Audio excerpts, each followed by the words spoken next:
Hello friend, hi guys, তোমরা সবাই কেমন আছো? আমি মাম্মামকে নিয়ে খুব খারাপ আছি। মাম্মাম এত দুষ্টু, এত বদমাইশ। মাম্মাম দেখো, মাম্মাম দেখো কোনো সময় ঘুম হয় না, দেখেছো? দেখো এক সময় মাম্মাম ঘুম হয় না। হ্যাঁ, দুষ্টু খুব মাম্মাম।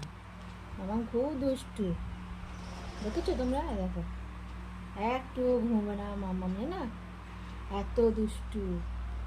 হ্যাঁ, রাতে ঘুমোবে না, দিনে ঘুমোবে। দুষ্টু দুষ্টু। দেখো দেখো, তোমরা দেখো, দেখেছো? হ্যাঁ, এত দুষ্টু। আর কাঁদবে একেবারে, আর ভালো লাগে না শুয়ে থাকতে, বা কাঁদবে। মামা বলো হাই গাইস, বলে দাও, বলে দাও, বলে আমি ঘুমোই না, আমি কাঁদি। হ্যাঁ, এবার দেখো, দেখো কান্না, দেখো, হ্যাঁ হ্যাঁ হচ্ছে, দেখো এবার শুরু হয়ে গেল। হ্যাঁ হ্যাঁ।